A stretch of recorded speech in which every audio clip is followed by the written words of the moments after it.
बांसुरी।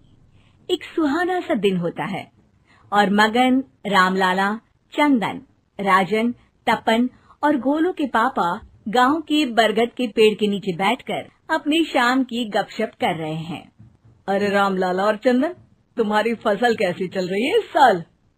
अरे बंधु क्या बताएं, बारिश ने तो परेशान कर रखा है। सही बात, बारिश की कमी ने दिमाग खराब कर दिया है। सरपंच गांव वालों के लिए एक खबर लेकर आता है। अच्छा मेरे गांव के भाइयों, सुनो जरा। हमारी सरकार ने किसानों के लिए शहर में एक सेमिनार का आयोजन किया है, जिसमें वो खेतों के बारे में और भी कुछ जानकारी देंगे। तो मुझे लगता है कि हमें वहां जाना चाहिए। सरपंच जी, मेरे खेतों में कीड़ों ने परेशान कर दिया है, उसके लिए कुछ जानकारी मिलेगी क्या? बिल्कुल, तुम्हारे खेतों के बारे में तुम्हें सारी जानकारी देंगे वो लोग। तुम तीनों को जाना चाहिए, बहुत फायदा होगा तुम्हें उससे।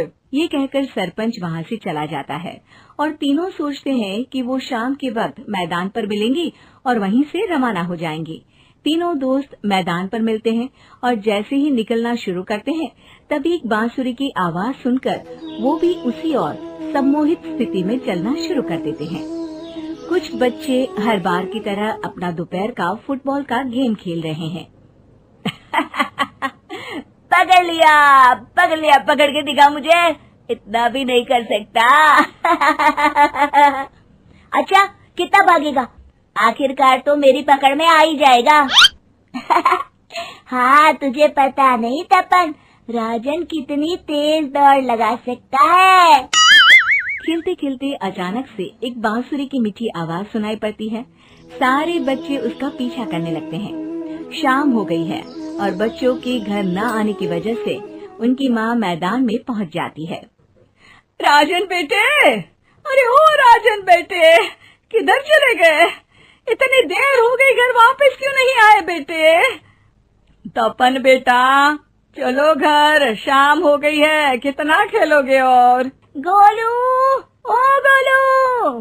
तीनों की माँ एक दूसरे को देखने लगती है और उन्हें एहसास होता है कि उन तीनों के बेटे घर आए ही नहीं। अरे राजन और गोलू की मम्मी, आप इधर? राजन और गोलू घर नहीं आए क्या अभी तक? नहीं तो दोपहर में राजन मुझे बताकर गया था कि वो तपन और गोलू के साथ खेलने जा रहा है। मैंने सुना है कि गांव में एक चुड़ैल घूम रही है, कहीं वही तो नहीं ले गई ना हमारे बच्चों को? ऐसा कुछ नहीं हुआ होगा, हम तीनों अलग अलग जगह ढूंढते हैं, इधर ही खेल रहे होंगे तीनों बच्चे।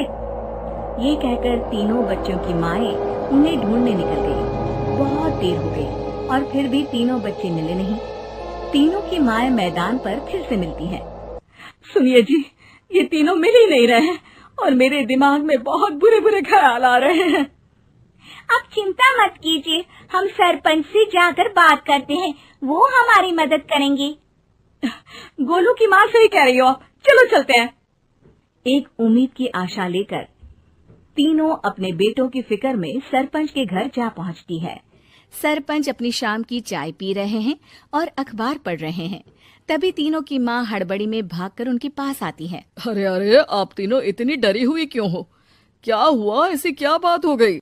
तिवारी जी, हमारे लड़के दोपहर से खेलने गए हैं और अब तक लौटे नहीं हैं। हमने उन्हें सब जगह ढूंढा, लेकिन हमें वो मिले ही नहीं, इसीलिए हम भागकर आपके पास आ गए। अच्छा, इनके पिता कहाँ है? ये कुछ काम के लिए शहर गए हैं, इसीलिए हम भागकर आपके पास आए हैं। हाँ, मैं उसके बारे में भूल ही गया था।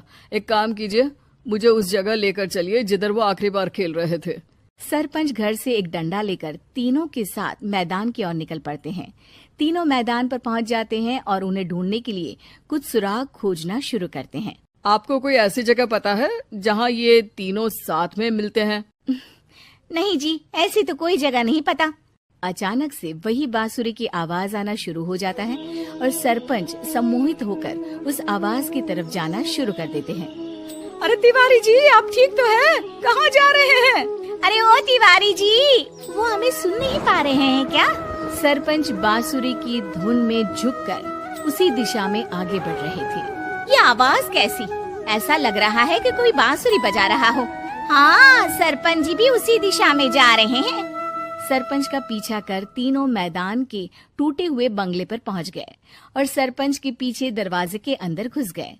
तीनों बंगले के अंदर झांकते हैं तो देखते हैं कि बहुत अच्छे से संभाला गया है बंगला। उतने में एक हंसी की आवाज आती है।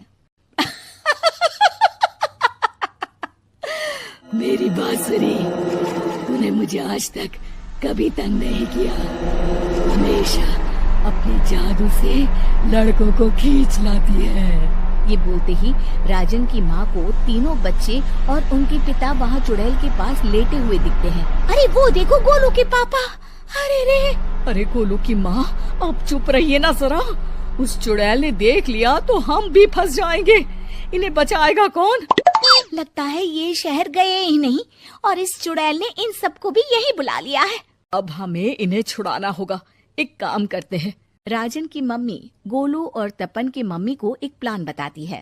बिल्कुल सही कह रही हो राजन की मम्मी। चलो आज इस चुड़ैल को मजा चखाते हैं।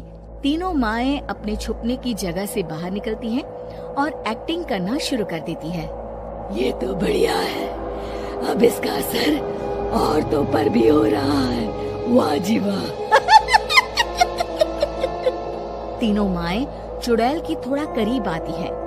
राजन और गोलू की माँ चुड़ैल को पकड़ लेते हैं और तपन की माँ बांसुरी हाथ से पकड़कर तोड़ देती है। अरे पागल औरत, ये क्या कर दिया? मेरी बांसुरी को तोड़ दिया। अब मेरी शक्तियाँ खत्म हो जाएगी। तुम्हें तो अरे तुझे क्या लगा चुड़ैल कहीं की हमारे बच्चों को और पतियों को हाथ लगाएगी तू? बांसुरी टूटने की वजह से चुड़ैल खाक होकर गायब हो जाती है और सारे लोगों की आंख खुल जाती है।